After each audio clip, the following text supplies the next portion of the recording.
இறை இயேசுவில் அன்புமிக்கவர்களே, தந்தையாம் கடவுளிடமிருந்தும் நம் ஆண்டவராம் இயேசு கிறிஸ்துவிடமிருந்தும் நம் அனைவருக்கும் அருளும் அமைதியும் உரித்தாக.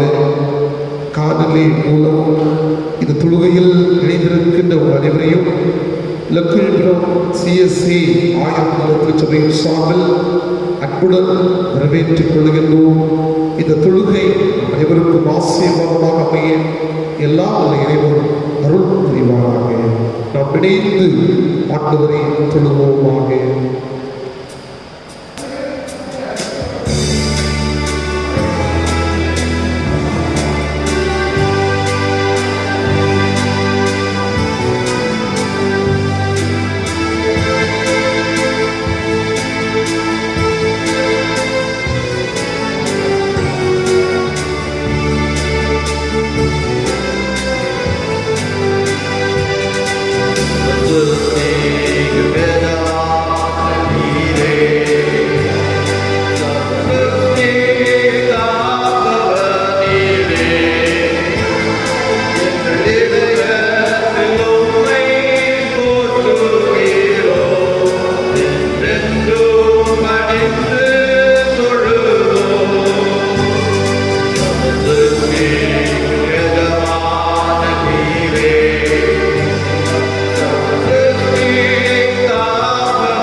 இது கர்த்தர் உண்டு பண்ணின நாள், இதிலே களிகூர்ந்து மகிழ கடவோம். தேவன் ஆவியாயிருக்கின்றார், அவரை தொழுது கொள்கின்றவர்கள் ஆவியோடும் உண்மையோடும் அவரை தொழுது கொள்ள வேண்டும். பரிசுத்த அலங்காரத்துடனே கடவுளை தொழுது கொள்ளுங்கள். பூலோகத்தாரே, நீங்கள் யாவரும் அவருக்கு முன்பாக நடுங்குங்கள். இறைவேண்டல் செய்வோம்.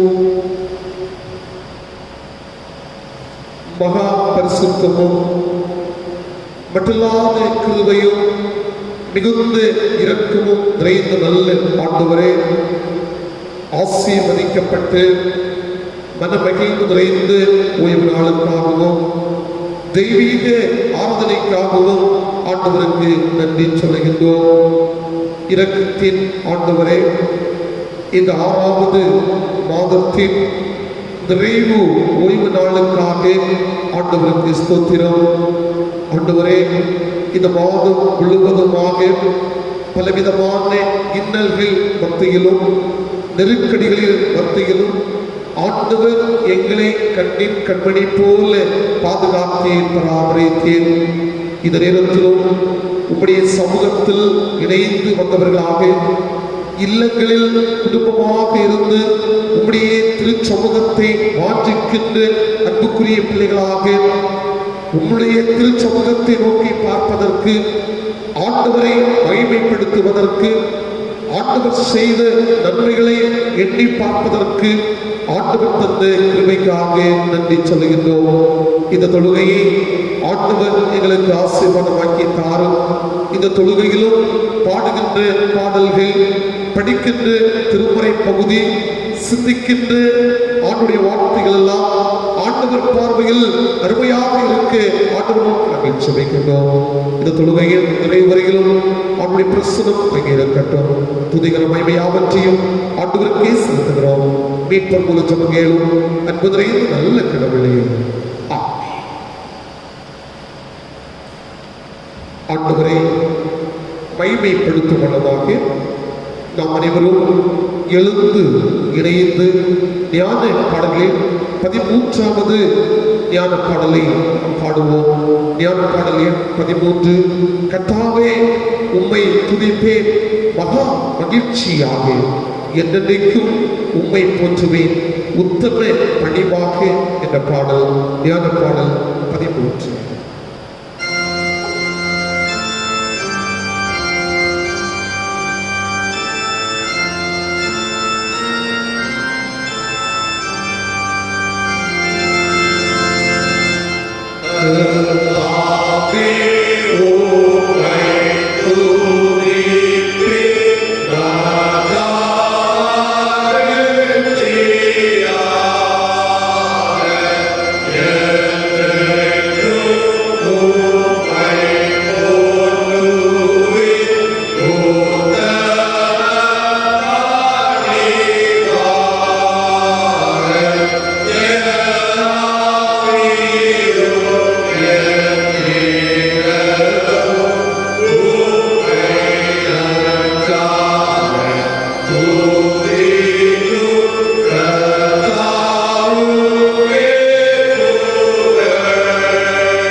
நின்றவாறே முறை முறையாக படிக்க வேண்டிய சங்கீதம் 119 சங்கீதம் வசனங்கள் 33 தொடங்கி 48 வசனம் உடைய 119 சங்கீதம் வசனம் 33 தொடங்கி 48 வசனம் வரையிலும் நாம் முறையாக படிப்போம். கர்த்தாவே, உமது பிரமாணங்களின் வழியை எனக்கு பொதியும், முடிவு பரியந்தம் நான் அதை காத்துக் கொள்வேன். அப்பொழுது நான் ஒரு வேதத்தை கற்றுக்கொண்டு என் முழு இதயத்தோடு அதை கைக்கொள்வேன். உமது கற்பனைகளின் பாதையில் என்னை நடத்தும், நான் அதில் பிரியமாயிருக்கிறேன். என் இருதயம் பொருளாசையை சாராமல் உமது சாட்சிகளை சாரும்படி செய்யும். மாயை பாராதபடி நீர் என் கண்களை விலக்கி உமது வழிகளில் என்னை உயர்த்தியோ. உமக்கு எப்படி ஏற்ற ஒரு வாக்கை அது அடியனுக்கு போதிப்படுத்தும். நான் அச்சுகிற நிந்தையை விலக்கியறோ. உம்முடைய நியாய தீர்ப்புகள் நல்லவைகள். இதோ உம்முடைய கட்டளைகளை மேல் வாட்சியாயிருக்கிறேன். உமது நேரியார் என்னை உயர்த்தியோ. கர்த்தாவே, உம்முடைய வாக்கின்படி உமது தயவும் உமது ரட்சிப்பும் எனக்கு வருவதாக. அப்பொழுது என்னை நிந்திக்கிறவனுக்கு உத்தரவு சொல்லுவேன். உம்முடைய வசனத்தை நம்பியிருக்கிறேன். சத்திய வசனம் முற்றிலும் என் வாய் நின்று நீக்க விடாதையும் உம்முடைய நியாய தீர்ப்புகளுக்கு காத்திருக்கிறேன். நான் எப்பொழுதும் என்னைக்கும் அது வேதத்தை காத்துக் கொள்ளுவேன். நான் உம்முடைய கட்டளைகளை ஆராய்கிறபடியால் விசாலத்திலேயே நடப்பேன். நான் உடைய சாட்சிகளை குறித்து ராஜாக்களுக்கு முன்பாகவும் வைக்கப்பெறாமல் பேசுவேன். நான் பிரியப்படுகிற உமது கற்பனைகளின் பேரில் மன மகிழ்ச்சியாய் இருப்பேன். நான் பிரியப்படுகிற உமது கற்பனைகளுக்கு கை கொடுப்பேன். உமது பிரமாணங்களை அறிப்பேன்.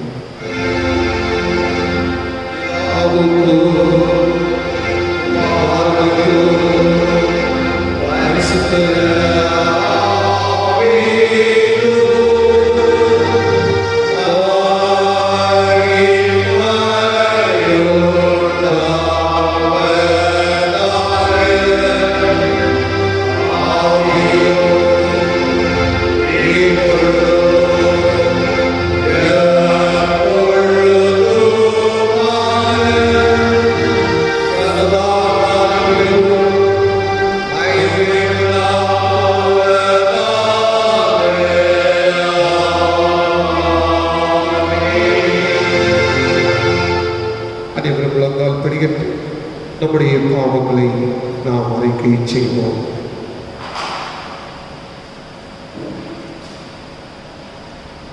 அன்புக்குரியவர்களே, இன்று காலை பொழுதில் ஆண்டுடைய திருச்சமூகத்தை தேடும்படியாக ஆண்டவர் சமூகத்திலும் இல்லங்களிலும் இருந்து ஆண்டவரை நோக்கி பார்க்கின்றோம். ஆண்டவர் திருச்சமூகத்தை நோக்கி பார்க்கின்ற பொழுது நாம் எல்லாரும் பரிசுத்தம் நிறைந்து மனிதர்களாக காணப்பட வேண்டும். இந்த நேரத்தில் நம்முடைய கடந்து வந்த பாதைகளை நாம் நினைத்து பார்க்க வேண்டும். அன்பர்களே, இந்த உலகத்திலேயே நாம் எல்லாரும் ஆண்டவருடைய சித்தத்தை நிறைவேற்றுவதற்காகவே நாம் படைக்கப்பட்டோம். மாயான உலகத்தில் நம்முடைய வாழ்வை ஆண்டவருக்கு பிரியமில்லாத வாழ்வாக அமைத்துக் கொள்வோம். இந்த நேரத்திலேயே ஆண்டவர் சமூகத்தை நோக்கி பார்க்க வேண்டும். நம்முடைய நல்ல வீரர்களை குறித்து பரிதபிக்க கூடாது. பிரதான ஆசாரியர் நமக்கு இராமல் எல்லா விதத்திலும் நம்மை போல் சோதிக்கப்பட்டும் பாவம் இல்லாதவராயிருக்கிற பிரதான ஆசாரியரே நமக்கு இருக்கின்றார். எனவே இந்த நேரத்திலேயே ஆண்டவர் சமூகத்தில் நம்மை தாழ்த்தி நம்முடைய வாழ்வை ஆண்டவர் சமூகத்தில் ஒப்புக் கொடுக்க நாம் அழைக்கப்படுகின்றோம். ஆண்டவரே, இந்த நேரத்திலேயே என்னை உன் சமூகத்தில் ஒப்புக் கொடுக்கின்ற பொழுது கடந்து வந்த பாதைகளில் என்னுடைய சுயம் நிறைந்த வாழ்க்கை இருக்கும் என்று சொன்னார். நீர் விரும்பாத காரியம் என்னில் இருக்கும் என்று சொன்னார். இந்த நேரத்தில் என்னை மன்னித்தருள உன் சமூகத்தை நோக்கி பார்க்கிறேன் என்று சொல்லி ஆண்டவர் சமூகத்தில் நம்மை ஒப்புக் கொடுக்க வேண்டும். என்று சொன்னால் குயவன் கையில் களிமண் இருப்பதை போல நாம் ஆண்டுடைய கரத்தில் இருக்க வேண்டியது. ஆண்டவர் விரும்புகின்ற வாழ்க்கை வாழுகின்ற பொழுது ஆண்டுடைய கரத்தில் நாம் எல்லாரும் அமையப்படுகின்றோம். அவர் தன்னுடைய சித்தத்திற்கு நம்மை அழைத்துக் கொள்கிறார். ஆண்டவரே, நீர் பயன்படுத்துகின்ற ஒரு பாத்திரமாக என்னை இந்த நேரத்திலேயே உன் சமூகத்தில் ஒப்புக் கொடுக்கின்ற பொழுது நீர் என்னை மாற்றி தேவனை கேட்கும் பலிகள் நொறுங்குண்டு ஆவினார். தேவனே, நொறுங்குண்டதும் நறுங்குண்டதுமான இதயத்தை நீர் புறக்கடீர் என்று சொல்லி சங்கீதக்காரன் தன்னுடைய வாழ்வை ஒப்புக் கொடுத்தது போல் ஒருவேளை ஆண்டவருடைய சமூகத்தை நோக்கி பார்க்கின்ற நம்முடைய வாழ்க்கையும் கூட இந்த சங்கீதக்காரன் சொன்ன வார்த்தைகளின் அடிப்படையில் அமைந்திருக்கலாம். சங்கீதக்காரனை போல ஆண்டவர் சமூகத்தில் நம்மை ஒப்புக் கொடுக்கும்படியாக நாம் அழைக்கப்படுகின்றோம். ஆண்டவர் நம்மை மன்னிக்கின்ற பொழுது மன்னிப்பின் வாழ்வை நாம் பெற்றுக் கொள்கின்றோம். எனவே நம்மை இந்த நேரத்திலேயே ஆண்டவர் சமூகத்தில் ஒப்புக் கொடுக்கும் மனமாய் குயவனே குயவனே படைப்பின் காரணனே என்று அந்த பாடல் வரிகளை பாடி நம்முடைய பாவங்களை நாம் அறிக்கை செய்வோம்.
மிகுந்த இரக்கம் நிறைந்த ஆண்டவர், நம்முடைய பாவங்களாற்றி மன்னித்து நம்முடைய வாழ்வை தூய்மைப்படுத்தி நம் அனைவரையும் நித்திய வாழ்வுக்கு நேராக அழைத்து செல்வாராக. ஆமென். பாவ மன்னிப்பின் நிச்சயத்தை பெற்றுக்கொண்டு நாம் ஆண்டவருக்கு நாம் நன்றி சொல்லுவோம். நண்பர்களே, கடந்த நாட்களில் ஆண்டவர் நமக்கு தந்த ஜீவன், சுகம், பலன் இவைகள் அனைத்தையும் எண்ணி பார்த்து ஆண்டவருக்கு நாம் நன்றி செலுத்துவோம்.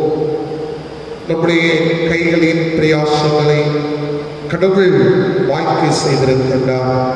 ஆண்டவருக்கு நாம் நன்றி சொல்லுவோம். நாம் எதிர்பாராத பெரிய காரியங்களை நம்முடைய வாழ்வில், நம்முடைய குடும்பத்தில் தந்து நம்மை ஆசீர்வதித்து நம்மை வழிநடத்தி இருக்கின்றார். ஆண்டவருக்கு நாம் நன்றி சொல்லுவோம். இந்த காலங்களில் நம்மை அச்சுறுத்தி வருகின்ற கொரோனா என்னும் வைரஸ் தாக்குதலினாலே பல பாதிப்புகளை நாம் கண்டாலும் நாம் வீழ்ந்து போகாதபடி ஆண்டவர் நம்மை தூக்கி எடுத்து உயர்ந்த கண்மலையின் மேல் நிறுத்தியமைக்காக ஆண்டவருக்கு நாம் நன்றி செலுத்துவோம். நன்மை செய்கிற ஆண்டவர் நாள்தோறும் நன்மையான அனுபவத்துக்குள்ளே நம்மை நடத்தியமைக்காக ஆண்டவருக்கு நாம் நன்றி செலுத்துவோம். இந்த நேரத்திலும் நம்முடைய வாழ்வை ஆண்டவர் கரத்தில் ஒப்புக் கொடுத்து ஆண்டவர் சமூகத்திலேயே இருந்து ஆண்டவரை தரிசிக்கும்படியாக ஒரு சுவாக்கியத்தை தந்தமைக்காக நன்றி சொல்லுவோம். இந்த வருடத்தின் 6வது மாதத்தின் நிறைவு ஓய்வு நாளை ஆண்டவர் நமக்கு தந்து நம்மை வழிநடத்தி வருகின்றார். ஆண்டவருக்கு நாம் நன்றி சொல்லும் வண்ணமாக இந்த நேரத்திலேயே நாம் அனைவரும் இணைந்து இன்பமாய் வாழ்ந்திட என்று அந்த பாடல் வரிகளை பாடி ஆண்டவரை நாம் போற்றுவோம்.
நன்றி செலுத்திய நாம் ஆண்டவரே கற்றுத்தந்த ஜெபத்தை அனைவரும் இணைந்து சொல்லுவோம். பரமனிருக்கிற எங்கள் பிதாவே, உம்முடைய நாமம் தரிசிக்கப்படுவதாக, உம்முடைய ராஜ்யம் வருவதாக, உம்முடைய சித்தம் பரமனிடத்தில் செய்யப்படுவது போல பூமியிலேயும் செய்யப்படுவதாக. எங்கள் வேண்டிய ஆபரத்தை அன்றென்று எங்களுக்கு தாரும். எங்கள் புதமாய் குற்றம் செய்வதற்கு நாங்கள் மன்னிக்கிறது போல எங்கள் பாவ குற்றங்களை எங்களுக்கு மன்னிக்கும். எங்களை சோதனையில் பிரவேசிக்க பண்ணாமல் தீமையிலிருந்து எங்களை ரட்சித்துக் கொள்ளும். ராஜ்யம் வல்லமையும் மகிமையும் என்றே அவர்கள்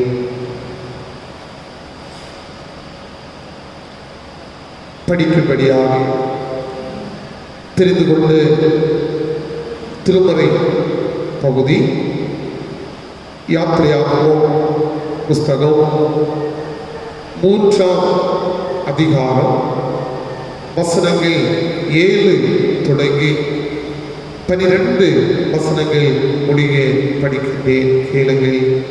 யாத்திரையாகவும் அதிகாரம் 3 வசனங்கள் 7 தொடங்கி 12 வசனங்கள் முடிய படிக்கின்றேன், கேள். அப்பொழுது கர்த்தர், எகிப்தில் இருக்கிற என் ஜனத்தின் உபத்திரவத்தை நான் பார்த்து ஆவட்டிகள் நிமித்தும் அவர்கள் விடுகிற கூக்குரலை கேட்டேன். அவர்கள் படுகிற வேதனைகளையும் அறிந்திருக்கிறேன்.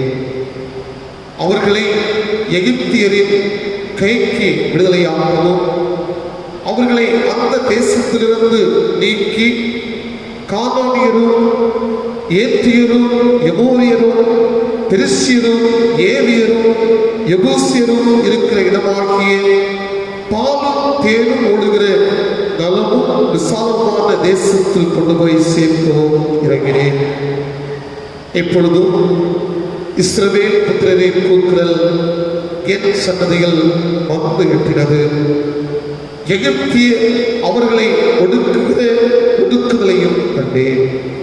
நீ இஸ்ரவேல் புத்திரராகிய என் ஜனத்தை எகிப்திலிருந்து அழைத்து வரும்படி உன்னை பார்வனிடத்திற்கு அனுப்புவேன், வா என்றார்.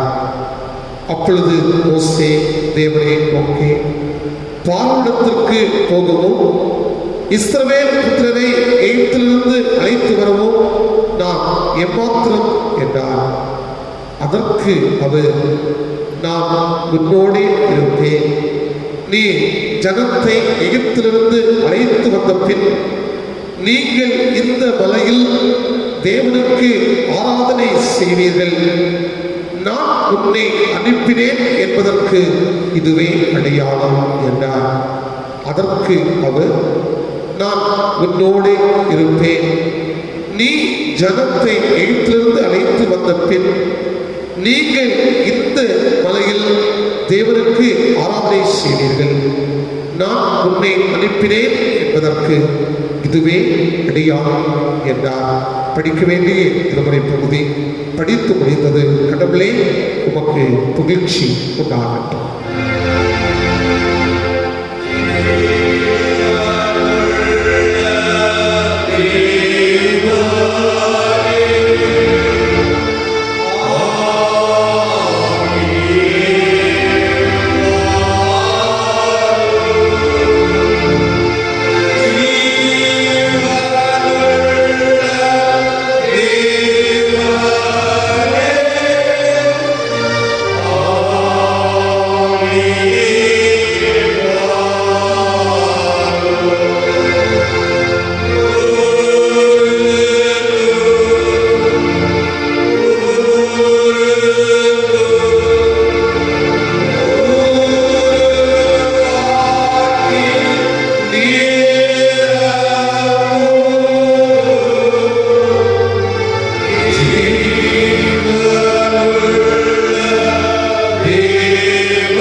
நல்லாண்டவரே, ஜீவனுள்ள தேவனாக இருந்து இன்றும் உடைய பிள்ளைகளாகி எங்கள் மத்தியில் வாசம் செய்கின்ற தயவையன்னே ஆண்டவருக்கு நன்றி சொல்லுகின்றோம். நீ எங்களோடு உடனிருக்கின்ற ஆண்டவராக செயல்படுகின்றேன். உடனிருக்கின்ற ஆண்டவரை நாங்கள் எல்லாரும் உண்மையோடும் உத்தமத்தோடும் ஆராதனை செய்ய ஆண்டவர்களுக்கு துணைத்தான். இந்த நேரத்தில் உடைய வார்த்தைகளை சிந்திப்பதற்காக நாங்கள் எங்களை ஆயத்தப்படுத்துகின்றோம். ஆண்டவர்களோடு செயல்பட வேண்டும் என்று இறைவன் இயேசுவின் இன்பமுள்ள நாமத்தில் சுமைக்கின்றோம். அன்பின் நல்ல கடவுளே, ஆமென். மீண்டுமா உங்களை எல்லாம் வாழ்த்துவதில் வரவேற்றுக் கொள்வதில் மிக்க மகிழ்ச்சி அடைகின்றேன். கொரோனா வைரஸ் தாக்கும் 15வது ஞாயிற்றுக்கிழமை.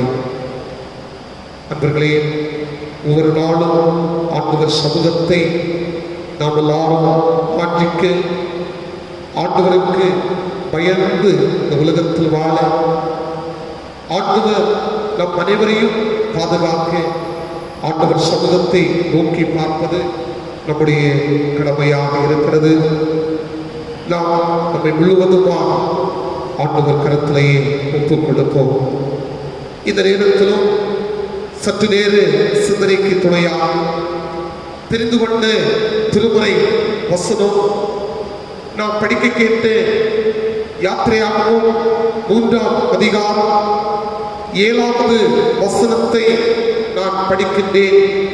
அப்பொழுது கர்த்தர் எகிப்தில் இருக்கிற என் ஜனத்தின் உபத்திரவத்தை நான் பார்க்கவே பார்த்து ஆவோட்டிகள் நிமித்தம் அவர்கள் படுகிற வேதனைகளையும் அறிந்திருக்கிறேன் என்று ஆண்டவர் சொன்ன வார்த்தையை இந்த பகுதியிலேயே நாம் பார்க்கின்றோம். அன்புக்குரியவர்களே, இந்த பகுதி நம் அனைவருக்கும் தெரிந்த ஒரு பகுதி. எகிப்தில் என் மக்கள் படும் துன்பத்தை என் கண்களால் கண்டே, அவர்கள் எழுப்புகின்ற குரலை நான் கேட்டேன் என்று சொல்லி ஆண்டவர் இந்த பகுதியில் சொல்லுகிறதை நாம் பார்க்கின்றோம். இந்த வசனத்தை நாம் படித்து பார்க்கின்ற பொழுது ஒரு வார்த்தையில் நாம் ஆண்டவரை குறித்து சொல்ல முடியும். அவர் தம்முடைய மக்களோடு உடனிருக்கின்ற ஆண்டவர் என்று சொல்லி இந்த பகுதியை படிக்கின்ற பொழுது நம்மால் புரிந்து கொள்ள முடிகிறது. இன்றைய காலமும் கூட அப்படிப்பட்ட ஒரு காலமாகத்தான் இருக்கிறது.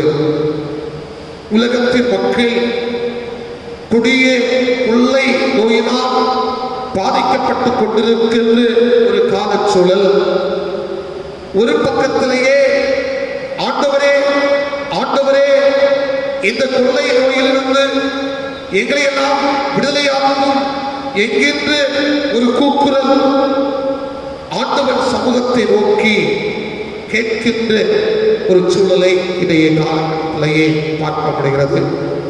இந்த வசனத்தை இந்த வசனத்தோடு இந்த காலகட்டத்திலேயே நம்மால் ஒப்பிட்டு பார்க்க முடிகிறது. இந்த பகுதியை படிக்கின்ற பொழுது இது துன்பம் அல்லது வேதனையான சூழலில் ஒருவனின் அங்கலாய்ப்பை குறித்து கரிசனை கொள்கின்ற ஆண்டவரின் வார்த்தை, ஆண்டவருடைய வார்த்தை, கூக்குரலோடு இருந்து கொண்டிருக்கின்ற ஆண்டுடைய பிள்ளைகளுடைய அந்த சத்தத்தை ஆண்டவர் கேட்டு அவளோடு உடனிருக்கின்ற ஆண்டவராக செயல்படுவதை நாம் பார்க்கப்படுகிறது. அன்பர்களே, இன்றைய கால சூழ்நிலையிலும் நாம் அதைத்தான் சொல்ல முடியும். ஆண்டவரை ஆராதிக்கின்ற பொழுது ஆண்டவருக்காக வாழுகின்ற பிள்ளைகளை ஆண்டவர் பல சூழ்நிலைகளில் பாதுகாக்கின்றார், அவர்களோடு உடனிருக்கின்றார், அவருடைய கூப்பிடுதலை ஆண்டவர் கேட்கின்றார். இன்று நாம் எல்லாரும் இந்த கொடிய கொள்ளை நோயை குறித்து நாம் ஆண்டவர் சமூகத்தை நோக்கி மன்றாடி கொண்டிருக்கின்றோம். ஆண்டவரே, உலகத்தை மீட்டருளும், உலக மக்களை மீட்டருளும் என்று சொல்லி நாம் கேட்டுக்கொண்டே இருக்கின்றோம். ஆண்டவருடைய சத்தத்தை கேட்டுக்கொண்டிருக்கின்றார். அவர் இந்த கொள்ளை நோயிலிருந்து, இந்த இக்கட்டான சூழ்நிலையிலிருந்து ஆண்டவர் நம்மை பாதுகாப்பதற்கு ஆண்டவர் தயவுள்ளவராக இருக்கின்றார் என்று சொன்னால், இந்த எகிப்து மக்கள் வேதனையான அடிமையான வாழ்வு, சுதந்திரமில்லாமல் இடக்கு முறைக்குள்ளாக இருந்த வாழ்க்கை, உழைக்கின்ற உழைப்பை தான் உண்பதற்கு உரிமையற்ற நிலைமை. அன்புக்குரியவர்களே, அப்படிப்பட்ட ஒரு சூழ்நிலையில் பலவிதமான வேதனைகளை, துன்பங்களை சகித்துக் கொண்டிருந்து அந்த நேரத்தில் அங்கே அவருடைய அங்கே கூப்பிடுதலை, அவர்கள் அங்கே ஆண்டவர் சமூகத்தை நோக்கி பார்த்ததை ஆண்டவர் நான் அறிந்திருக்கிறேன் என்று அவர்கள் அங்கே கூக்குரலை நான் கேட்டேன் என்று சொல்லி அவர் சொல்லுகிறதை நாம் இந்த பகுதியிலேயே நாம் பார்க்கின்றோம். இன்றைய உலகத்திலேயே உறவினர்களாலோ தலைவர்களாலோ இன்றைய காலகட்டத்தில் ஒரு மனிதனுடைய வாழ்க்கையிலேயே விடுதலையை பெற முடியாது என்கின்ற ஒரு சூழ்நிலையில் தான் இன்று தேசத்தின் தலைவர்கள் எல்லாரும் பல நிலைமைகளில் இந்த இக்கட்டான சூழ்நிலையிலிருந்து விடுதலைகளை மக்கள் பெற்றுக்கொள்ள வேண்டும். இந்த பயந்து இந்த சூழ்நிலையில் மக்களுடைய அச்சத்தை போக்க வேண்டும் என்கின்ற ஒரு சூழ்நிலையில் தான் தலைவர்கள் எல்லாம் எண்ணிக்கொண்டிருக்கின்றார்கள். ஆனால் முடியாத ஒரு சூழ்நிலை. உறவினர்கள் தங்கள் அந்த கொடிய நோயினால் பாதிக்கப்பட்டிருக்கின்ற அந்த பிள்ளைகளுடைய உறவினர்கள், பெற்றோர்கள் அல்லது பிள்ளைகள் அதாவது நோயின் தாக்கத்தினால் பாதிக்கப்பட்டவர்களை அவர்கள் விடுதலையாக்க வேண்டும் என்கின்ற ஒரு நோக்கத்தோடு செயல்படுகின்றார்கள். ஆனால் எல்லாவற்றிலும் மேலானவர் கடவுள் என்பதை நாம் உணர்ந்து கொள்ள வேண்டும். அவர் எங்களை விடுவிப்பார் என்று நாம் ஒவ்வொரு நாளும் முறையிட வேண்டும். அதான் அந்த பகுதி எகிப்தில் இருக்கின்ற அந்த இஸ்ரவேல் ஜனங்கள் ஒவ்வொரு ஆண்டவர் சமூகத்தை நோக்கி முறையிடுகின்றார்கள். நாங்கள் இங்கே அடிமைத்தனத்தில் வாழ்ந்து கொண்டிருக்கின்றோம். எங்களுடைய உழைப்பு அங்கே பல நிலைமைகளில் சுரண்டப்படுகிறது. இந்த நேரத்தில் எங்களை நாங்கள் விடுவித்துக் கொள்வதற்கு முடியாமல் இருக்கின்றோம். அதற்குரிய சூழல் எங்களுடைய வாழ்க்கையில் இல்லை. ஆனால் இப்படிப்பட்ட ஒரு வாழ்க்கை தான் என்று சொன்னால் எங்களுடைய வாழ்க்கை ஒரு கேள்விக்குறி. ஆண்டவரே எங்களை விடுவியும் என்று சொல்லி அவர்கள் அங்கே கூக்குரல் போடுகிறதை நம்மால் பார்க்கப்படுகிறது. நண்பர்களே, இந்த பகுதியின் மூலமாக இந்த கூக்குரலை கேட்ட ஆண்டவர் அந்த மக்களோடு எப்படிப்பட்ட ஒரு நிலைமையில் காணப்பட்டார் என்று சொல்லி 3 காரியங்களை நான் உங்கள் முன்னிலையில் சொல்ல ஆசைக்கின்றேன். முதலாவது காரியம் என்ன என்று சொன்னால், இந்த பகுதியை படித்து பார்க்கின்ற பொழுது துணை நிற்கின்ற ஆண்டவர், துன்புறுகின்ற மக்களோடு துணை நிற்கின்ற ஆண்டவராக இந்த பகுதியில் செயல்படுவதை நம்மால் பார்க்கப்படுகிறது. யாத்திரையாளர் 3ஆம் அதிகாரம் 9வது வசனத்தை நீங்கள் படித்து பார்க்கின்ற பொழுது, இப்பொழுதும் இஸ்ரவேலின் புத்திரரின் கூக்குரல் என் சன்னதியில் வந்து எட்டினது. எகிப்தியர் அவர்களை ஒடுக்குகின்ற ஒடுக்குதலையும் கண்டேன் என்று சொல்லி அந்த பகுதியில் சொல்லப்பட்டிருக்கிறதை நாம் பார்க்கின்றோம். அப்படி என்று சொன்னால் இதோ அவருடைய அந்த கூக்குரல் என்னுடைய சமூகத்தில் வந்து எட்டினது. அவர்கள் துன்புறுகின்றதை நான் பார்க்கின்றேன். ஆகவே இவர்களுக்கு நான் துணை நிற்க வேண்டும் என்று சொல்லி ஆண்டவர் இந்த இடத்தில் கடந்து வருகின்றார். எவ்வளவு அழகாக சொல்லுகின்றார். அவர்களை ஒடுக்குகிற ஒடுக்குதலையும் கண்டேன்.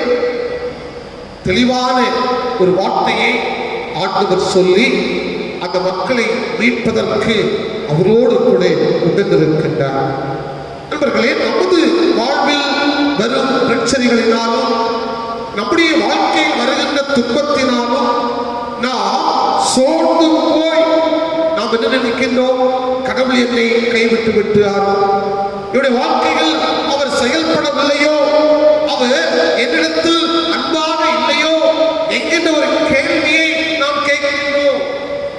இன்று கூட அநேகர் சொல்லுவார்கள், நான் ஆலயத்திற்கு செல்லுகின்றேன், ஆண்டவரை தரிசிக்கின்றேன், ஆண்டவர் சமூகத்தை வாழ்ந்திருக்கின்றேன், ஆனால் என்னுடைய வாழ்க்கையிலேயே பலவிதமான துன்பங்களும் சோதனைகளும் அடுக்கடுக்காக வந்து கொண்டிருக்கிறது. நம்முடைய உறவினர்கள் அல்லது நண்பர்கள் சொல்லுவார்கள், நீ ஆலயத்திற்கு செல்லுகின்றாய், ஆலயத்திலேயே நீ அதாவது வழிபடுகின்றாய் ஆண்டவரை, ஆனால் உன்னுடைய வாழ்க்கையில் நீ எதை கண்டாய், நீ எதை சாதித்தாய் என்று அநேகர் நம்மை பார்த்து சொல்லுவார்கள். அன்புக்குரியவர்களே, ஆனால் ஆண்டவர் நம்மோடு உடனிருக்கிறார் என்பதை நாம் உணர்ந்து கொள்ள வேண்டும். இது ஏன் அப்படிப்பட்ட ஒரு கேள்விகள் நம்முடைய வாழ்க்கையில் கடந்து வருகிறது? நம்முடைய சிந்தனையில் நாம் கிறிஸ்துவை ஏற்றுக்கொண்டு கிறிஸ்தவராய் வாழ்வதனால் நம்முடைய வாழ்க்கையில் துன்பம் வேதனை வராது என்று சொல்லி நாம் நினைக்கின்றோம். அந்த நினைப்பில் இருப்பதின் காரணம் நாம் நம்முடைய வாழ்க்கையில் இப்படிப்பட்ட சிந்தனைகள் கடந்து வருகிறது. ஆனால் வேதனைகள் இதோ அனைவருக்கும் வரக்கூடிய பொதுவான ஒன்றுதான். இன்றைய உலகத்தில் காரியத்திலும் கூட நாம் வேதனைகளை நாம் சந்தித்துக் கொண்டிருக்கிற நம்முடைய கடமைகளை சரியான முறையில் செய்ய முடியாமல் நாம் இந்த நாட்களில் தடுமாறிக் கொண்டிருக்கின்றோம். நாம் நம்முடைய பிள்ளைகளுக்கு உரிய கல்வியை அவர்கள் பெற்றுக்கொள்ள முடியாத ஒரு சூழ்நிலையில் நாம் இருக்கின்றோம். ஆலயத்தை திறந்து ஆண்டவரை வழிபட முடியாத ஒரு சூழ்நிலையில் நாம் காணப்படுகின்றோம். நாம் கிறிஸ்துவை சார்ந்து இருக்கின்ற பொழுது உண்மையாகவே இவைகளெல்லாம் நம்மை நன்மையான பாதையில் நடத்தும். இதற்கு கூட புதிய ஏற்பாட்டில் ஒரு பகுதியை நம்மால் சொல்ல முடியும். லாசரு மரித்தார். அவருடைய அந்த சகோதரிகள் அங்கே மார்த்தாள் மரியா. மார்த்தாள் என்ன சொல்லுகின்றார்? இயேசுநாதர் 4 நாட்களுக்கு பிற்பாடு அந்த இடத்தில் அவருடைய இல்லத்தில் வருகின்ற பொழுது அந்த மார்த்தாள் சொல்லுகின்றார், இயேசுவே நோக்கி, ஆண்டவரே, நீர் இங்கே இருந்திருந்தால் என்னுடைய சகோதரன் என்ன செய்திருக்க மாட்டான், மரித்திருக்க மாட்டான் என்று அந்த மார்த்தாள் இயேசுவை பார்த்து சொல்லுகின்றார். அப்படி என்று சொன்னால் நீர் எங்களோடு இருந்திருந்தால் இந்த சகோதரனை இழக்க வேண்டிய சூழ்நிலை இருக்காது. எல்லாவற்றையும் ஆண்டவர் அறிவார், அறிந்தவர். ஆகவே தான் 4 நாட்கள் கழித்து அந்த இல்லத்திற்கு சென்று லாசருவை உயிரோடு எழுப்பினார் என்று சொல்லி திருமறையை படித்து பார்க்கின்ற பொழுது நம்மால் புரிந்து கொள்ள முடியும். அன்புக்குரியவர்களே, ஆக நம்முடைய பிராணிக்கு மிஞ்சி அவர் சோதிக்கிறவர் அல்ல. அதான் இன்றைய காலகட்டத்திலும் மக்களுடைய வாழ்க்கையிலேயே வறுமை என்கிற ஒரு சூழ்நிலை இருந்தால் அவைகளில் வழிநடத்தப்படுகின்றார்கள். ஆண்டுடைய வழிநடத்துதலை பெற்றுக் கொண்டிருக்கின்றார். ஏதோ ஒரு சூழ்நிலையில் ஆண்டவர் நம்மை சோதித்து அறிகின்றார். ஆனால் இந்த நேரத்திலேயே அதிகமாக ஆண்டவர் சமூகத்தை நாம் வாஞ்சிக்க வேண்டும். அதிகமாக வாஞ்சிக்கின்ற பொழுது ஆண்டுடைய உடனிருப்பை வாழ்க்கையில் புரிந்து கொள்ள முடியும். யாத்திரையாகவும் அது 3ஆம் அதிகாரம் 9ஆம் வசனம் சொல்கிறது, இப்பொழுது இதோ இஸ்ரவேல் மக்களின் அழுகுரல் என்னை எட்டியுள்ளது. இதோ அவருடைய அந்த கண்ணீர், அவர்கள் படுகின்ற வேதனை துயரம் என்னுடைய சமூகத்தை நோக்கி இருக்கிறது. அதான் கடவுள் மோசையிடம் தன் ஜனங்களின் துன்பங்கள், அதாவது அங்கே துன்பங்களை காண்கிறார் என்று சொல்லி மோசையோடு அவர் பேசுகிறதை இந்த பகுதி நமக்கு தெளிவாக சொல்லுங்கள். அன்புக்குரியவர்களே, இந்த நேரத்தில் எந்த ஒரு துன்பமான சூழ்நிலையாக இருந்தாலும் ஆண்டவர் என்னோடு கூட இருக்கின்றார் என்கின்ற ஒரு நம்பிக்கை நம்முடைய வாழ்க்கையில் இருக்க வேண்டும். இந்த கொரோனா கொள்ளை நோக்கி ஆண்டவர் என்னை, என்னுடைய குடும்பத்தை தப்புவிப்பார். இந்த கொள்ளை நோயின் மூலமாக ஆண்டவர் என்னோடு கூட செயல்படுவார். நான் ஒவ்வொரு நாளும் ஆண்டவரை நோக்கி பார்க்கின்ற பொழுது அவர் என்னை பாதுகாப்பார் என்கின்ற ஒரு நம்பிக்கை நம்முடைய வாழ்க்கையில் இருக்க வேண்டும். இஸ்ரவேல் மக்களோடு உடனிருந்த ஆண்டவர் என்னோடும், என்னுடைய தேசத்து மக்களோடும், என்னுடைய குடும்பத்தோடும், என்னுடைய உறவினர்களோடும், என்னுடைய திருச்சபை மக்களோடும், என்னை சார்ந்திருக்கிற மக்களோடும் அவர் உடனிருப்பார். நான் இதற்காக ஆண்டவர் சமூகத்தை நோக்கி ஒவ்வொரு நாளும் நான் கெஞ்சுவேன். இந்த கெஞ்சுதலை ஆண்டவர் கேட்டு அவர் எங்களை விடுதலை பண்ணுவார். நல்ல ஒரு செழிப்பான ஒரு கால சூழலை ஆண்டவர் எனக்கு தருவார் என்கின்ற ஒரு நம்பிக்கையோடு ஆண்டவர் சமூகத்தை நோக்கி பார்க்க நாம் அழைக்கப்படுகின்றோமே. அவரோடு உடனிருக்கின்ற இரண்டாவதாக இதோ தன் மக்கள் மீது கரிசனை கொள்ளுகின்ற ஆண்டவராக ஆண்டவர் செயல்படுகின்றார். தன்னுடைய மக்களோடு ஆண்டவர் கரிசனை கொள்கின்றார். அந்த யாத்திரையாகவும் 3வது அதிகாரம் 10வது வசனத்தை நாம் படித்து பார்க்கின்ற பொழுது அந்த வசனம் தன் மக்கள் மீது கரிசனை கொள்கின்ற ஆண்டவரை குறித்து அந்த வசனம் நமக்கு சொல்கிறது. எப்படி? நீ இஸ்ரவேல் புத்திரராகிய என் ஜனத்தை எகிப்திலிருந்து அழைத்து வரும்படி உன்னை பார்வோனிடத்திற்கு அனுப்புவேன் வா. மோசேயிடம் ஆண்டவர் சொல்கிறார். எவ்வளவு அழகாக தெளிவாக சொல்லுகின்றார்.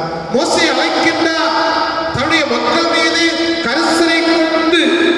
இதோ மோசேயை ஒரு தலைவராக ஆண்டவர் தெரிந்தெடுத்து இந்த மோசேயுடைய வார்த்தைகளை இந்த மக்கள் கேட்டு அவர்கள் செழிப்பாக ஒரு தேசத்திற்கு நேராக ஒரு வாழ்வுக்கு நேராக அவர்கள் வர வேண்டும் என்கின்ற ஒரு கரிசனை ஆண்டவரிடத்தில் இருக்கிறது.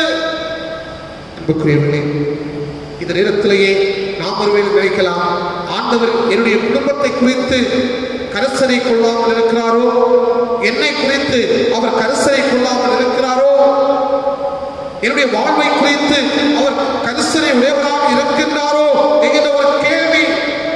உண்மையாகவே ஆண்டவர் நம்மை குறித்து அவர் கரிசனை கொண்டவர் தான். இதோ இஸ்ரவேல் மக்களை வழிநடத்தின ஆண்டவர் நம்முடைய வாழ்க்கையிலும் ஆண்டவர் கரிசனை கொள்ளுகிறார். திருமறையில் கூட நாம் தெளிவாக படிக்கின்ற பொழுது நீதியின் பொருட்டாக எந்த துன்பங்கள் நேர்ந்தாலும் ஆண்டவர் உடன் இருக்கின்றார். நீதியின் பொருட்டாக தான் அவருடைய இயேசுநாதருடைய மலை பிரசங்கத்தை நாம் அந்த பகுதியை படித்து பார்க்கின்ற பொழுது அது நம்மால் புரிந்து கொள்ளப்படுகிறது. ஆண்டவர் நம் மீது கரிசனை கொள்ள ஒரு திட்டம் வைத்திருக்கின்றார். ஒரு திட்டத்தை ஆண்டவர் நிறைவேற்றுவதற்கு ஆண்டவர் நம்மை பயன்படுத்துகின்றார். ஆக அந்த ஆண்டவர் நினைத்திருக்கின்ற திட்டம் நம்மில் செயல்படுவதற்கு ஆண்டவர் சமூகத்தில் நம்மை ஒப்பு கொடுக்க வேண்டும். அன்புக்குரியவர்களே, திருமறையில் கூட பழைய ஏற்பாட்டில் ஆகாருடைய அந்த சூழலை நாம் எடுத்து பார்க்க வேண்டும். அங்கே வனாந்திர பகுதியில் அவர் தன்னம் தனியாக அங்கே இருக்கின்றதை நாம் பார்க்கின்றோம். தன்னுடைய மகனுடைய மரணத்தை பார்க்கக்கூடாது என்று ஏங்கி அழுது கொண்டு கண்ணீரோடு இருந்த ஆகாரை நாம் திருமறையிலேயே தெளிவாக நாம் பார்க்கின்றோம். பாருங்கள், கடவுள் அந்த ஆகார் மீது கரிசனை கொண்டவராக காணப்படுகின்றார். அங்கே ஆகாருக்கு தேவையான உதவிகளை அந்த ஆண்டவர் செய்து கொடுக்கின்றார் என்று சொல்லி திருமறை நமக்கு தெளிவாக சொல்கிறது. அதான் திருமறையிலேயே நாம் படித்து பார்க்கின்ற பொழுது மத்தேயு 11ஆம் அதிகாரம் 28வது வசனத்தை நாம் படித்து பார்க்கின்ற பொழுது, வருத்தப்பட்டு பாரம் சுமக்கின்றவர்களே, நீங்கள் எல்லாரும் என்னென்னை கடந்து வாருங்கள், நான் உங்களுக்கு இளைப்பாறுதலை தருவேன் என்று சொல்லி ஆண்டவர் இயேசு இதோ வருத்தத்தோடு பாரத்தோடு இருக்கின்ற மக்களை அவர் தன்னோடு இணைத்துக் கொள்ளும்படி அழைக்கின்றதை திருமறையிலேயே நாம் தெளிவாக பார்க்கின்றோம். ஒருவேளை இந்த நேரத்திலேயே ஆண்டவர் சமூகத்தில் வந்திருக்கின்ற இல்லங்களில் இருந்து ஆண்டவரை நோக்கி பார்க்கின்ற நீங்கள் நினைத்துக் கொள்ளலாம், என் மீது என் குடும்பத்தின் மீது ஆண்டவர் அக்கறை கொண்டிருக்கின்றாரா, கரிசனை கொண்டிருக்கிறாரா என்று சொல்லி உண்மையாகவே ஆண்டவர் கரிசனை கொண்டவராக இருக்கின்றார். ஆகவே அவருடைய திட்டம் நம்முடைய வாழ்க்கையில் நிறைவேறுவதற்கு நம்மை நாம் ஒப்புக் கொடுக்க கடமைப்பட்டவர்களாக இருக்கின்றோம். ஆக ஆண்டவர் இரண்டாவதாக நம் மத்தியிலேயே அவர் கரிசனை உள்ளவராக இருக்கிறார் என்று சொல்லி இந்த பகுதி நமக்கு தெளிவாக சொல்கிறது. மூன்றாவது காரியம் என்ன என்று சொன்னார், ஆண்டவர் மகிழ்வின் பாதையில் நம்மை நிறுத்துகின்ற ஆண்டவராக இருக்கின்றார். ஆண்டவர் நம்மை மகிழ்வின் பாதையில் நிறுத்துகின்ற ஆண்டவர். அதை யோசுவா 14வது அதிகாரத்தை நீங்களுடைய இல்லங்களில் சென்று நீங்கள் படித்து பார்க்கின்ற பொழுது அந்த பகுதி நமக்கு தெளிவாக சொல்கிறது. ஆண்டவர் நம்மை அங்கே மகிழ்வின் பாதையில் நிலைநிறுத்துகின்ற ஆண்டவர். இஸ்ரவேல் மக்களை அந்த மகிழ்வான பாதைக்கு நேராக நடத்தி வந்தார். அந்த யோசுவா 14ஆம் அதிகாரம் 1வது வசனத்தை நீங்கள் படித்து பார்க்கின்ற பொழுது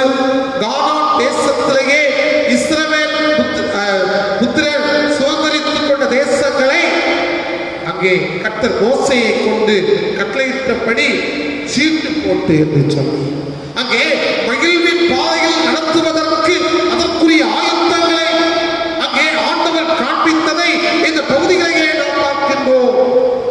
அன்புக்குரியவர்களே, இஸ்ரவேல் மக்களுடைய கூக்குரலை கேட்டு கரிசனை கொண்டு ஆண்டவர் அவர்களை விடுவித்து அவர்களை மகிழ்ச்சியான கானானிலே அங்கே சேர்த்து மகிழ்ச்சி நிறைந்த அனுகூலத்தோடு அவர் நடத்துவதை நாம் பார்க்கிறோம்.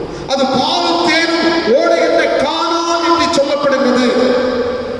அவர் வாக்குத்தத்தம் பண்ணின அந்த நாட்டிற்கு அவர்களை அழைத்து வந்தார் என்று சொல்லி நாம் பார்க்கிறோம்.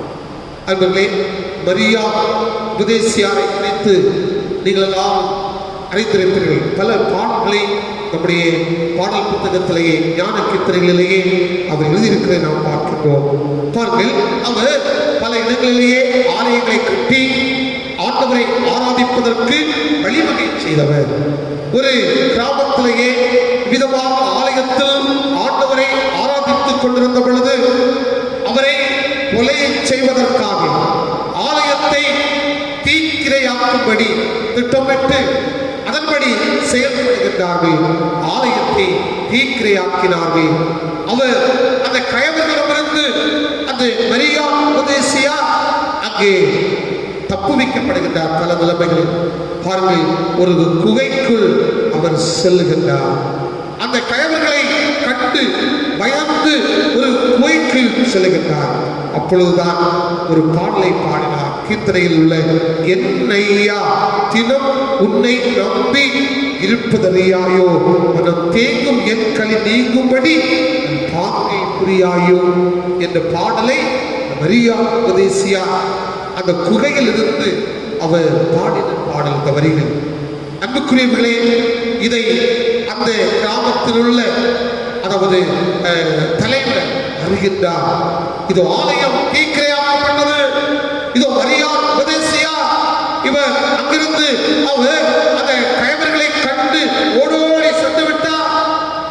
அவர் குகைக்கு இருக்கிறார் என்று சொல்லி அறிந்து அந்த கிராமத்து தலைவர் இந்த மரியா உபதேசியாரை சந்தித்தார். பாருங்கள், சந்தித்து சொன்னார், என்னுடைய செலவிலேயே நான் இந்த இடத்தில் அந்த தீக்கிரையாக்கப்பட்டு அந்த ஆலயத்தை நான் கட்டி தருகின்றேன் என்று நீங்கள் வாருங்கள், ஊழியத்தை செய்யுங்கள் என்று சொல்லி அந்த ஊர் தலைவர் மரியா உபதேசியாரை அழைத்தார். ஆலயம் சிறப்பாக அங்கு அமைக்கப்பட்டது. இதை ஏன் சொல்கிறேன் என்று சொன்னார், இதோ கலங்கிற உள்ளத்தோடு மரியா உபதேசியா அங்கே கோயிலுக்குள் சென்று அங்கே பயந்திருந்த நேரத்தில் பாருங்கள், என்னையா தினம் உண்மை நம்பி நான் இருப்பதறியாயும் என்ற அருமையான பாடலை பாடி ஆண்டவர் சத்தத்தை வாஞ்சித்த பொழுது இதோ அந்த மரியா உபதேசியாரை கடவுள் மகிழ்ச்சியின் பாதையில் நிறுத்தினார் என்று சொல்லி இந்த நிகழ்வின் மூலமாக என்னால் புரிந்து கொள்ள முடிகிறது. அப்படிப்பட்ட ஒரு சூழ்நிலையில் நாமும் கூட அதை இக்கட்டான சூழ்நிலையில் ஆண்டவர் சமூகத்தை நாம் நாடி வருகின்ற பொழுது அவர் நம்மை மகிழ்ச்சியின் பாதையில் நிறுத்துவதற்கு நம்முடைய ஆண்டவர் அவர் கிருபை உள்ளவர். இதை நாம் எண்ணி பார்க்க வேண்டும். சங்கீதக்காரன் சங்கீதம் 43 சங்கீதம் 4வது வசனத்தை நீங்கள் பிடித்து பார்க்கின்ற பொழுது சங்கீதக்காரன் சொல்கிறார், நான் தேவனுடைய பீடத்தண்டைக்கும் அதாவது எனக்கு ஆனந்த மகிழ்ச்சியாயிருக்கிற தேவனிடத்திற்கும் பிரவேசிப்பேன் என்று சொல்லி அவர் சொல்லுகிறதை நாம் என்று சொன்னால் நான் வாக்குத்தத்தத்தை பெற்றுக் இருக்கிறேன். அந்த வாக்குத்தத்தம் வாழ்க்கையில் நிறைவேறும் வரையிலும் நான் மகிழ்ச்சி நிறைந்த அனுகூலத்தோடு தேவனுடைய பீடத்தண்டைக்கு வந்து மகிழ்ச்சியோடு ஆண்டவர் சமூகத்தில் பிரவேசித்து ஆண்டவரை நான் ஆராதிப்பேன். அவர் சங்கீதக்காரன் சொல்லி இருக்கிறதை நாம் பார்க்க முடியும். அன்புக்குரியவர்களே, இந்த வேதனையின் காலம், கொடிய காலம், கொரோனா வைரஸுடைய தாக்குதல் நம்முடைய வாழ்க்கையிலேயே பலவிதமான வேதனைகளையும் அச்சுறுத்துகளையும் தந்து கொண்டிருக்க நினைக்கிறது. உண்மையாகவே ஆண்டவர் சொல்லுகின்ற வார்த்தை திருமறையின் வாயிலாக இதோ துன்புறுகின்ற மக்களாகிய உங்களோடு நான் துணை நிற்கின்றேன். இதோ உங்கள் மீது நான் கரிசனை நிற்கின்றேன். இதோ மகிழ்ச்சி நிறைந்த பாதையிலேயே நான் உங்களை நிறுத்துவேன் என்று சொல்லி ஆண்டவர் நம்மை பார்த்து சொல்கின்றார். ஆகவே ஆண்டவர் சமூகத்தில் இஸ்ரவேல் மக்கள் தங்களை ஒப்புக் கொடுத்து தங்களை தாழ்த்தியிருக்கின்றனர். நாம் ஒவ்வொரு நாளும் ஆண்டவரை என்னை தாழ்த்துகின்றேன், என்னை உம்முடைய சமூகத்தில் ஒப்புக் கொடுக்கின்றேன். இந்த உலகத்திலேயே என்ன நீர் பாதுகாத்து உம்முடைய திட்டம் என்னிலேயே நிறைவேற எனக்கு நீர் திருமையாக என்று சொல்லி ஆண்டவர் சமூகத்தில் நம்மை ஒப்புக் கொடுப்போம். ஆண்டவர் தாமே இந்த வார்த்தைகளின் மூலமாக நம் அனைவரையும் ஆசீர்வதித்து வழிநடத்தி பாதுகாப்பாராக. நாம் அனைவரும் எழுந்து நம்முடைய விசுவாசத்தை நாம் அறிக்கை செய்வோம். வானத்தையும் பூமியை படைத்து சர்வ வல்லமையுள்ள பிதாவாகிய தேவனை விசுவாசிக்கிறேன். அவருடைய ஒரே குமாரனாகிய நம்முடைய நாதர் இயேசு கிறிஸ்துவை விசுவாசிக்கிறேன். அவர் பரிசுத்த ஆவியினாலே கன்னிமரியாள் வைத்து பிறந்தார். பொது பிரார்த்திவின் காலத்தில் பாடுபட்டு சிலுவை வகித்து மரித்து அடக்கம் பண்ணப்பட்டு பாதாளத்தில் இறங்கினார். 3ஆம் நாள் மருத்துவத்துக்கு எழுதறினார். பரமத்திற்கு ஏறி சர்வ வல்லமுள்ள பிதாவாகிய என்னுடைய வலது பாசனை வீற்றிருக்கிறார். அவ்விடத்திலிருந்து உயிரோரையும் மருத்துவரையும் நியாயம் தீர்க்க வருவார். பரிசுத்த ஆவியை விசுவாசிக்கிறேன். பொதுவாயிருக்கிற பரிசுத்தையும் பரிசுத்தவான்களுடைய ஐக்கியமும் பாவ மன்னிப்பும் மரித்தோர் உயிர்த்தெழுதலும் நித்திய ஜீவனும் உண்டு விசுவாசிக்கிறேன். என்று பாதை இந்த தொழுகை நிறைவாக கீர்த்தனைகளில் 319வது கீதத்தை நாம் அனைவரும் இணைந்து பாடுவோம். கீதம் 319. என் ஐயா, தினம் உன்னை நம்பி நான் இருப்பதையோ மனதேங்கும் என் களி நீக்கும்படி நல் பாங்கு புரியாயோ என்ற பாடலை நாம் அனைவரும் இணைந்து பாடுவோம். கீதம் 319.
இவ்வாறே ஜெபிப்போம்.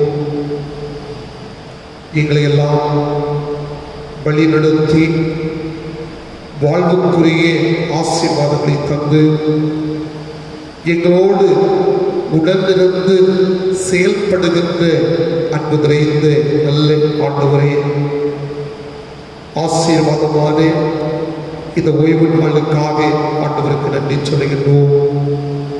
இரக்கத்தின் ஆண்டவரே, கொரோனா வைரஸ் மக்களை அச்சுறுத்தி கொண்டிருக்கின்ற இந்த காலம், கொடிதான இந்த காலத்தில் ஆண்டவர் எங்களோடு கூட இருக்கின்றேன்.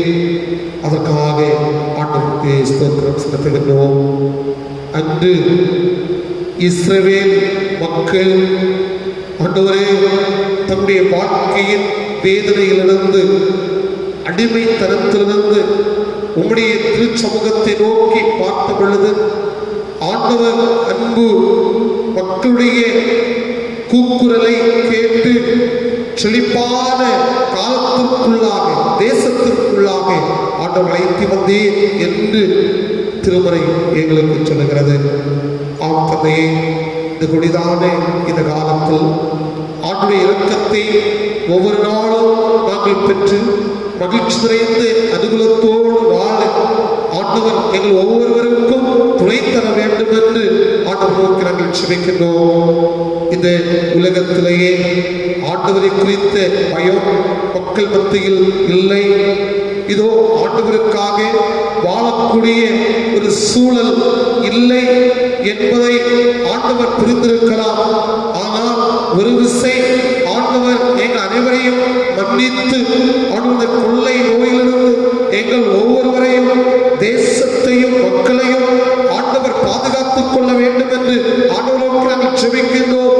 உடைய பிள்ளைகளாக நாங்கள் கண்ணீரோடு ஆண்டவர் திருச்சமூகத்தை நோக்கி பார்க்கின்றோம். ஆண்டவரே, இந்த நேரத்திலேயே துன்புறுகின்றவர்கள் துணை நிற்கின்ற ஆண்டவர், எங்கள் துன்புறுகின்ற மக்கள் மீது கரிசனை கொள்ளுகின்ற ஆண்டவர், துன்புறுகின்ற மக்களை மகிழ்ச்சியின் பாதையில் நிறுத்துகின்ற ஆண்டவர் சொல்லி ஆண்டவரை குறித்து நாங்கள் அடைந்திருக்கின்றோம். ஆப்ததையை தொடர்ந்து ஆண்டவர் அனைத்து தேசத்திலும் உலகத்திலும் ஆண்டவர் செயல்பட வேண்டும் என்று ஆண்டவர் நாங்கள் செபிக்கின்றோம். இந்த நாட்களிலும் இந்த கொரோனா வைரஸ் நிமித்தமாக பாதிக்கப்பட்டிருக்கிற மக்களுக்காக செபிக்கின்றோம். மற்றும் பலவிதமான விளைவுகள் மத்தியில் பாதிக்கப்பட்டிருக்கின்ற நம்முடைய பிள்ளைகளுக்காக நாங்கள் ஜெபிக்கின்றோம். கிருபை கூட இருக்கட்டும் அப்பா. விளைவுகளை மாற்றுவீராக. இப்படி ஆணைப்பாக கரம் ஒவ்வொரு பிள்ளைகளை தொடுவதா ஆண்டவரே, மருத்துவமனைகளிலே பணிபுரிகின்ற டாக்டர்ஸ் நாங்கள் ஜெபிக்கின்றோம். தாதியர்களுக்காக ஜெபிக்கின்றோம். நிர்வாக பணியாளர்களுக்காக நாங்கள் ஜெபிக்கின்றோம். ஆண்டவரே, தூய்மை பணியாளர்களுக்காக நாங்கள் ஜெபிக்கின்றோம். ஐயா, எல்லாரும் நம்முடைய கிருபை தங்கி இருக்கட்டும். சுகாதாரத்துறைக்காக நாங்கள் ஜெபிக்கின்றோம். காவல்துறையினருக்காக நாங்கள் ஜெபிக்கின்றோம். எல்லாருக்கும் தேவையான பாதுகாவலை ஆண்டவர் கொடுக்க வேண்டும் என்று ஆண்டவரை நோக்கி நாங்கள் ஜெபிக்கின்றோம். தேச தலைவர்களுக்காக ஜெபிக்கின்றோம். ஒருவரும் ஆண்டவரே உண்மையோடு முத்தமத்தோடு தம்முடைய பணிவிடைகளை நிறைவேற்ற, மக்களுக்காக தொண்டுகளை நிறைவேற்ற ஒவ்வொருவரையும் ஆண்டவர் ஆயத்தப்படுத்த வேண்டும் என்று ஆண்டவரோடு நாங்கள் ஜெபிக்கின்றோம். ஆண்டவரே, ஆலயங்கள் கூட்டப்பட்டிருக்கின்றது. மக்கள் குடும்பமாக ஆலயத்திற்கு வர முடியாத ஒரு சூழ்நிலை ஆண்டவரே இந்த நாட்களில் இருக்கிறது. ஆண்டவர் அறிகின்றேன். தொடர்ந்து ஆலயங்கள் திறக்கப்படட்டும். ஆண்டவருடைய பிள்ளைகள் சமூகத்தில் கடந்து வந்து ஆண்டவருக்கு ஆராதனை செய்ய ஆண்டவர் துணை தர வேண்டும் என்று ஆண்டவரோடு நாங்கள் ஜெபிக்கின்றோம். பிள்ளைகளுடைய கல்வி பாதிக்கப்பட்டிருக்கிறது. ஆண்டவரே, இன்னும் பலவிதமான பணிவிடைகள் பாதிக்கப்பட்டிருக்கிறது. மக்கள் பணிவிடைகளை செய்ய முடியாமல் ஆண்டவரே நேரத்திலேயே கலங்கி நிற்கிறது. ஒவ்வொரு பிள்ளைகளும் ஆண்டவர் செயல்பட வேண்டும் என்று ஆண்டவரை நோக்கி நாங்கள் ஜெபிக்கின்றோம். எல்லா தடைகளையும் ஆண்டவர் மாற்றுவீராக. உம்மால் கூடாத காரியம் ஒன்றுமில்லை. நீ விசுவாசித்தா தேவனுடைய மகிமையை காண்பாய் என்று சொல்லி திருமறை எனக்கு சொல்கிறது. நாம் எல்லாரும் இணைந்து ஆண்டவரை விசுவாசிக்கிறோம். அவருடைய கிருபை அனைத்து மக்களோடும் அனைத்து உலகத்தோடும் இருக்க வேண்டும் நாங்கள் ஜெபிக்கின்றோம். நாட்களிலும் ஆண்டவரே ஒவ்வொரு திருப்பணிகளுக்காக ஜெபிக்கிறோம். எல்லா திருப்பணிவிடைகளையும் ஆண்டவர் ஆசீர்வதியும். என்னுடைய பேராயமாக செய்கிற பணிவிடைகள் இன்னும் மற்ற ஒவ்வொரு பணிவிடைகளையும் ஆண்டவர் ஆசீர்வதிப்பீராக. மிஷனரி பணிக்காக அனைத்தையும் ஆண்டவர் ஆசீர்வதிக்க வேண்டும் என்று ஆண்டவரோடு நாங்கள் ஜெபிக்கிறோம். ஆண்டவர் என்னுடைய திருச்சபைக்காக ஆண்டவருக்கு நன்றி. இந்த இடத்திலேயே இந்த திருச்சபை சிறப்பாக செயல்படுவதற்கு ஆண்டவர் துணையாக இருக்கின்றேன் நன்றி சொல்லுகின்றோம். திருச்சபையினுடைய சபைக்குழு அங்கத்தினர்கள் இன்னும் கிளைச்சங்களுடைய பொறுப்பாளர்கள் எந்த திருச்சபைகளையே அங்கத்துவம் வைத்து ஆண்டவரை மகிமைப்படுத்துகின்ற ஒவ்வொரு குடும்பங்களையும் ஆண்டவர் கண்ணின் கண்மணி போல பாதுகாத்துக் கொள்ள வேண்டும் என்று ஆண்டவரோடு நாங்கள் ஜெபிக்கின்றோம்.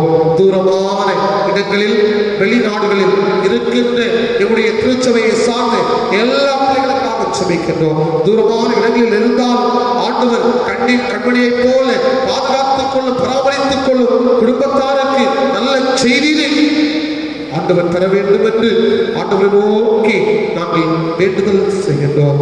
இறக்கமுடைந்தவரே, எங்களுடைய திருச்சபையின் திருப்பணிவிடைகள் எல்லாவற்றையும் ஆசீர்வதியும். விசேஷமாக இந்த நாட்களில் ஆண்டவரே, ஆயர் இல்லம் வாங்குவதற்கு நாங்கள் பலவிதமான முயற்சிகளை நாங்கள் மேற்கொள்கின்றோம். ஆண்டவர் முயற்சிகளை எல்லாம் ஆண்டவர் வாய்க்கப்பட வேண்டும் என்று நாங்கள் ஜெபிக்கின்றோம். வெகு சீக்கிரத்தில் இந்த ஆயர் இல்லத்தை நாங்கள் வாங்குவதற்கு ஆண்டவர் துணை தார். இதற்காக மக்கள் நன்கொடைகளை காணிக்கைகளை கொடுத்து எந்த நல்ல பணிவிடைகளை தாங்குவதற்குரிய கிருபைகளை ஆண்டவர் ஒவ்வொரு குடும்பத்தின் பிள்ளைகளுக்கும் நீ தர வேண்டும் என்று ஆண்டவரோடு நாங்கள் ஜெபிக்கின்றோம். இரக்கத்தின் ஆண்டவரே, பிறந்த நாளை நினைவு கூறுகின்ற, திருமண நாளை நினைவு கூறுகின்ற அன்புக்குரிய பிள்ளைகளோடு ஆண்டுடைய கிருபை நிறைவாக தங்கி இருக்க வேண்டும் என்று ஆண்டவரை நோக்கி நாங்கள் வேண்டுதல் செய்கின்றோம். இரக்கத்தின் ஆண்டவரே, வருகின்ற புதன்கிழமை ஒரு புதிய மாதத்திற்குள்ளாக நாங்கள் கடந்து செல்கின்றோம். இந்த புதிய மாதமும் எங்கள் அனைவருக்கும் ஆசீர்வாதமாக அமைய ஆண்டவர் அனுக்கிரகம் தர வேண்டும் என்று ஆண்டவரோடு ஜெபிக்கின்றோம். தொடர்ந்து நாங்கள் எல்லாரும் ஆண்டவருக்காக வாழ ஆண்டவர் துணை தார். உடைய பயணங்கள் எல்லாவற்றையும் ஆண்டவர் ஆசீர்வாதமாக்கி தர வேண்டும் என்று உபயோக ஜெபிக்கின்றோம். இந்த நாளிலும் ஆண்டவரே, அன்புக்குரிய பிள்ளைகள் குடும்பத்தார் ஆலயத்திற்கு அனுப்பி இருக்கின்ற எல்லா காணிக்கைகளையும் ஆண்டவர் ஆசீர்வதிக்க வேண்டும் என்று ஆண்டவரோடு நாங்கள் ஜெபிக்கின்றோம். அப்பொழுது உங்களுக்கு கொடுக்கப்படும் என்று சொல்லி இருக்கின்றேன். அன்புக்குரிய பிள்ளைகள் இருநோக்கத்தோடு ஆண்டவருக்காக கொடுக்கின்றார்களோ அதனுடைய பலனை நம்முடைய வாழ்க்கையிலும் குடும்பத்திலும் பெற்று ஆண்டவரை மகிமைப்படுத்த ஆண்டவர் அனுக்கிரகம் தர வேண்டும் என்று ஜெபிக்கின்றோம். எங்களை முற்றிலுமாக ஆண்டவர் சமூகத்தில் ஒப்புக் கொடுக்கின்றோம். ஜீவன் சுகபலனையா ஆண்டவர் பார்வையில் அருமையாக இருக்க ஆண்டவரோடு நாங்கள் ஜெபிக்கின்றோம். குறை குற்றங்களை எல்லாம் தயவாக பொறுத்துக் கொள்ளும். மீட்பர் முறை சுமங்கேறும் அன்பதனை நல்ல கடவுளே.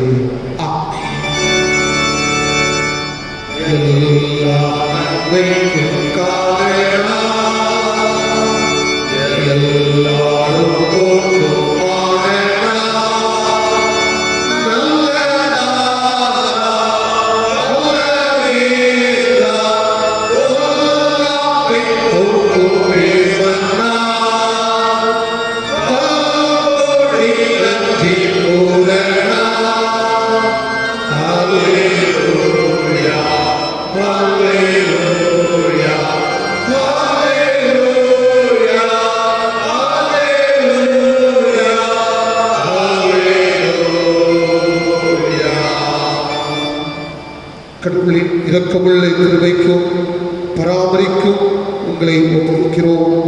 தந்தை, மைந்தன், தூய ஆவியராகிய சர்வ வல்லமை பொருந்திய கடவுளுடைய ஆசீர்வாதம் உங்களுக்குள்ளே இருந்து எப்பொழுதும் உங்களுடைய நிலைத்திருக்க கடவுள் உமது ஆண்டவராகிய இயேசு கிறிஸ்துவின் கிருபையும் பிதாவாகிய அன்பும் தூய ஆவியுடைய நம்மளோடு உலக மக்கள் அனைவரோடும் இன்றும் என்றும் நிலைத்திருப்பதாக.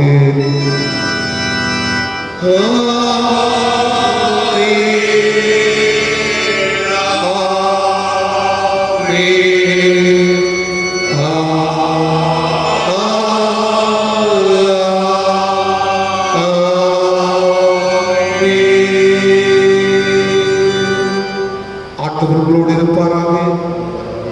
சமாதத்துடைய சென்று வாருங்கள்.